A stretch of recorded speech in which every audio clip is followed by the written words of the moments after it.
Welcome back, everyone. According to tradition, Muhammad had a difficult life. He was orphaned at a young age, then cared for by his grandfather for a while before he died. After that, Muhammad was somewhat marginalized by the rest of his family. Fast forward to when he was about 40 years old, trying to spread his new religion in Mecca. When he started mocking and insulting people and cursing their religion, relationships started to go downhill. Muhammad again found himself marginalized and sometimes treated badly. Eventually, he moved to Medina, where he had much better luck, trying to convince people that he was a prophet. Later, of course, he returned to Mecca and conquered it. To summarize the rest, you could say that he fought a lot. In his lifetime, Muhammad led or commissioned over 70 military raids, varying in strength, target, and number of Muslim soldiers. These military campaigns took place in the final 10 years of his life, particularly after he emigrated from Mecca to Medina in 622 in the major event known as the Hijrah. Some might argue that over 70 military raids may qualify a person as a bloodthirsty warlord, but frequently Muslim sources and Muslim apologists talk about these raids as a response to the faults of others. So we hear about why these raids had to happen: persecution of the Muslim community, treachery against the Muslims, and breaking treaties with them. And of course, featuring prominently in these explanations are the villains in every Muslim story, the Jews. So yes, there was a lot of fighting, but it was deserved, you see, because other people were the problem. It's important to note that the Quran gives the theological grounding for such reasoning. Fight in the way of God against those who fight against you, but do not commit aggression. Surely God does not love the aggressors. And the verse continues with a bit of a contrast. And kill them wherever you come upon them, and expel them from where they expelled you. Persecution, that is, of Muslims, is worse than killing, that is, worse than Muslims killing those persecuting them. And in a few verses later, in chapter 2, they ask you about the sacred month, about fighting during it. Say, fighting during it is a serious matter, but keeping people from the way of God and disbelief in Him and the sacred mosque and expelling its people from it are even more serious in the sight of God.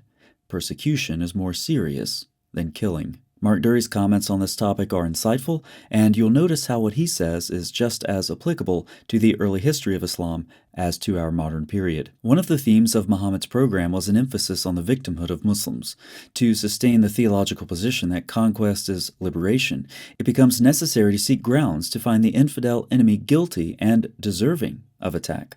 Also, the more extreme the punishment, the more necessary it becomes to insist upon the enemy's guilt. Since by divine decree, Muslim sufferings were worse than slaughter, referring to those verses from the Quran, it became obligatory for Muslims to regard their victimhood as greater than whatever they inflicted upon their enemies.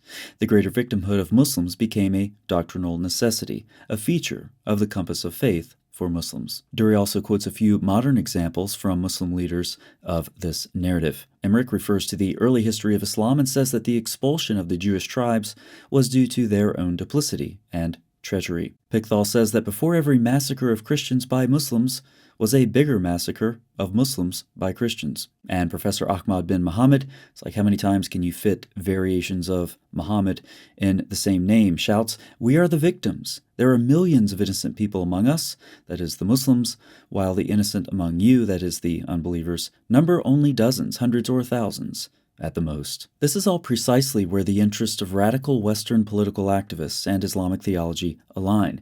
Many Westerners have grown obsessed with victimization, oppression, and colonization, all buzzwords in the same semantic field, which describe perceived problems that sometimes have very violent solutions. But that's okay, as it turns out, because, as the Quran says, persecution is worse than killing. Or in the words of the influential Frantz Fanon, national liberation, national renaissance, the restoration of nationhood to the people, commonwealth, whatever may be the headings used, or the new formulas introduced, decolonization is always a violent phenomenon, at whatever level we study it.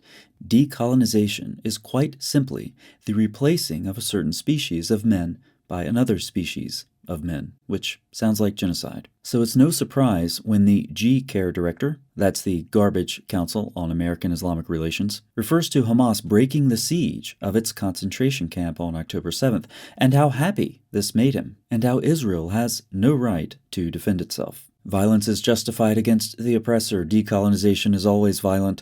Persecution is worse than killing. All the mantras. But of course, Israel isn't the only oppressor.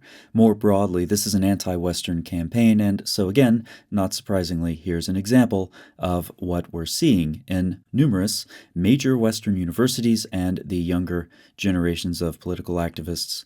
Though I repeat myself, a liberal arts professor at the University of Minnesota called for people to dismantle and decolonize America during a pro-Palestinian event. Decolonize America, pro-Palestinian event. You see how these things are always so closely connected.